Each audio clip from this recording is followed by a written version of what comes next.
It's time to take a look at what's happening around Wyoming for Tuesday, May 20th. I'm Wendy Corr, bringing you headlines from the Cowboy State Daily newsroom, brought to you by the Wyoming Community Foundation, who asks you to give back to the place you call home.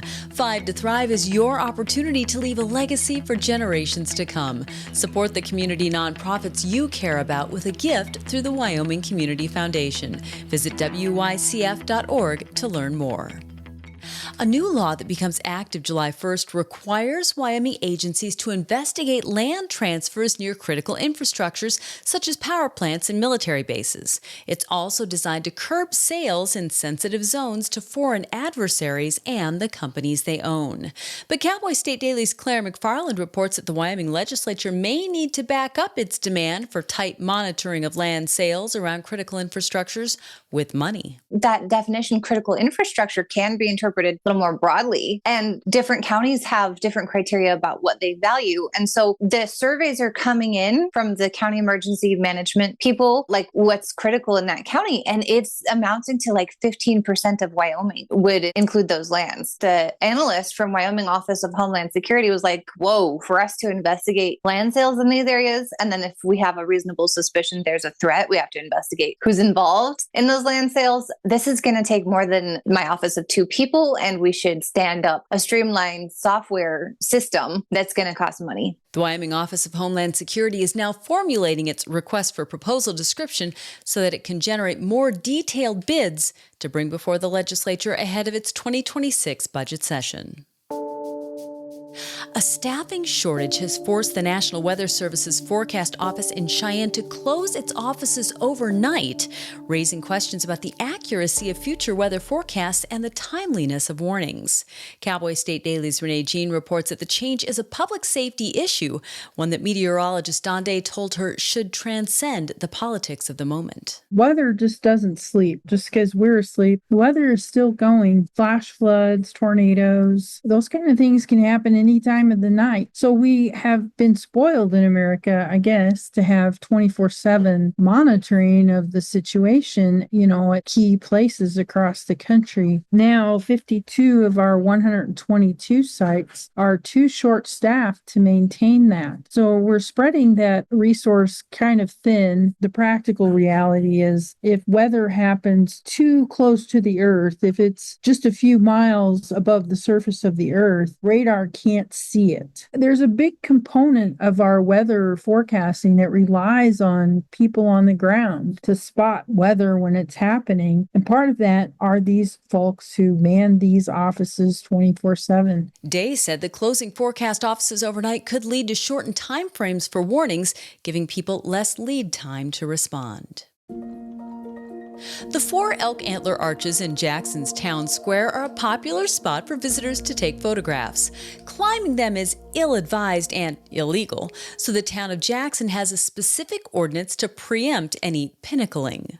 But Cowboy State Daily's Andrew Rossi reports that on May 13th, a drunk Montana man was ticketed for climbing one of the iconic structures. The Southwest Antler Arch, which is the main arch of the 4 surrounding Jackson Town Square, it's got anywhere between 10 to 12,000 pounds of antlers on it. Now, it's not freestanding. There is a steel superstructure underneath it, and all the wires are wired to that, but it's not something that should be climbed. And that's why Jackson has a town ordinance that says that public buildings and structures that aren't designed to be climbed shouldn't be climbed. And that's why it's a crime. And this guy decided that he wanted to impress some ladies that he had met that evening and decided the best way to do that was to climb the arch. The arch climbed by the Montana man was the original antler arch erected by the Jackson Rotary Club in 1953. Although the structure is designed to hold thousands of pounds of weight, police say the Montana man was lucky to climb up and come down safely, especially in an inebriated state.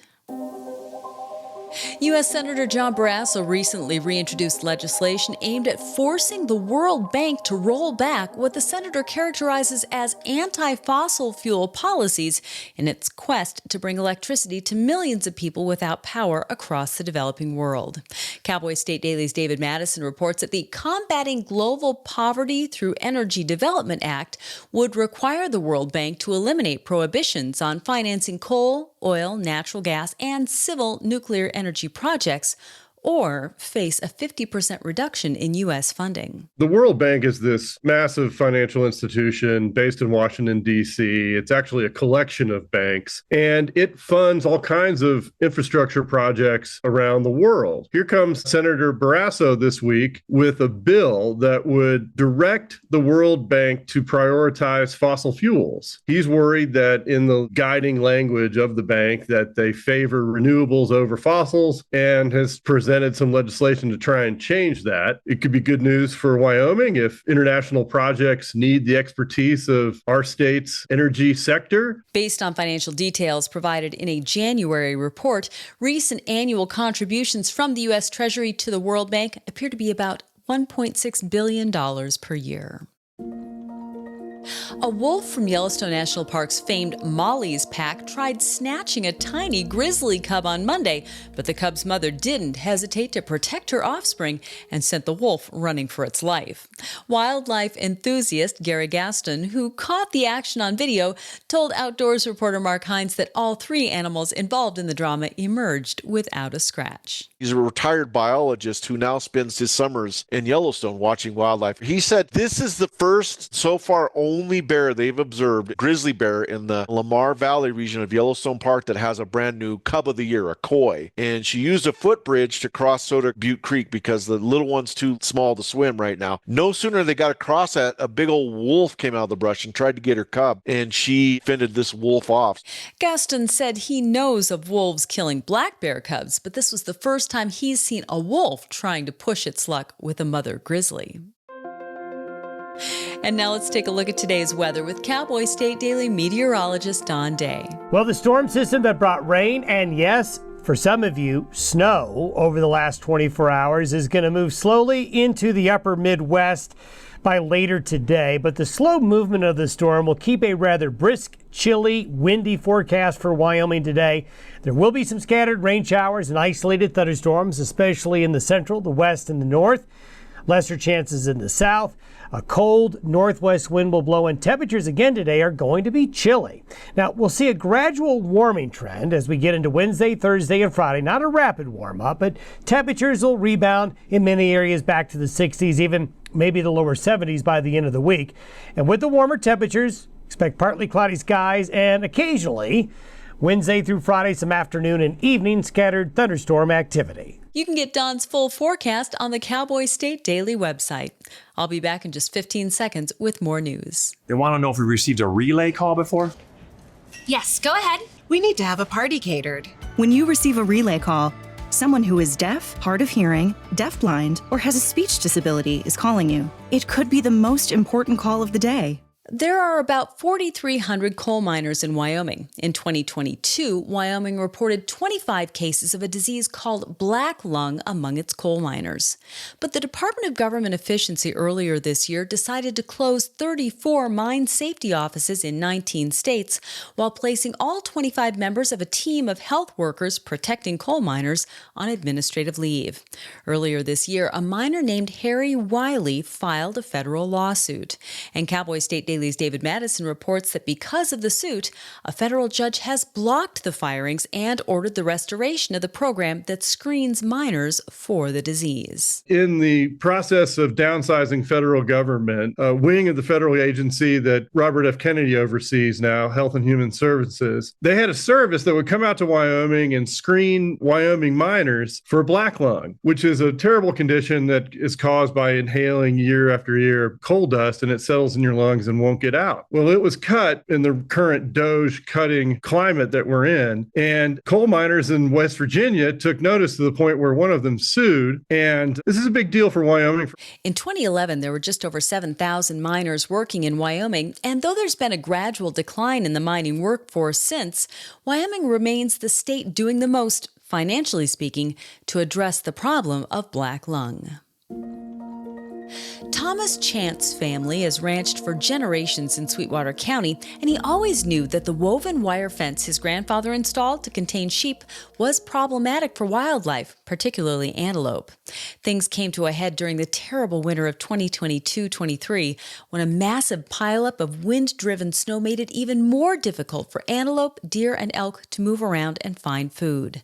But Chant told Outdoors reporter Mark Hines that a coalition of wildlife agencies and conservation groups is replacing roughly 24 miles of the old fence with wildlife-friendly fencing that's much easier for animals to crawl under or jump over. The Wyoming Migration Initiative, the Wildlife Trust Fund, as well as Wyoming Game and Fish Department, they pulled out the old woven wire fence and then put in what they call wildlife-friendly fence. As it applies to antelope, it's got smooth wire on the bottom so they can crawl under it. It's been up for about a year. It's been about 2 years since that huge die-off of antelope. He says he's already seeing the difference. He sees them using the fence all the time, crawling underneath it, so they've learned how to get through. He says it's awesome. Replacing the woven wire fence with fencing more passable for antelope gave the animals access to 10,000 acres of habitat that they couldn't get to previously. And the Yellowstone County Sheriff's Office in Montana airlifted a horse to safety this weekend after it got stranded in the middle of the Yellowstone River south of Billings. Cowboy, the horse, had escaped from his owner's property and ended up standing knee-high in the Yellowstone River. Cowboy State Daily's Andrew Rossi reports that with no other way to get him back to shore, rescuers hitched the horse to a helicopter and carried him over the river and back home. Rather than lead it back to shore or get it on a boat to try to get it back, they have a helicopter that's ready to go for them. So they got a pilot, they got the helicopter out there, and in less than an hour, the helicopter was there, lifted the horse. The horse spent a minute in the air, which it was not happy about, and then it was safely landed on shore and reunited with its owner. So really quick, easy, and professional rescue to get this horse back to safety. Officials say the rescue of Cowboy was a lot smoother and easier thanks to the Yellowstone County Sheriff's Office Air Support on Call. And that's today's news. Get your free digital subscription to Wyoming's only statewide newspaper by clicking on the daily newsletter button on cowboystatedaily.com. You can also watch this newscast every day by clicking subscribe on our YouTube channel, or you can listen to us on your favorite podcast app. Thanks for tuning in. I'm Wendy Corr for Cowboy State Daily.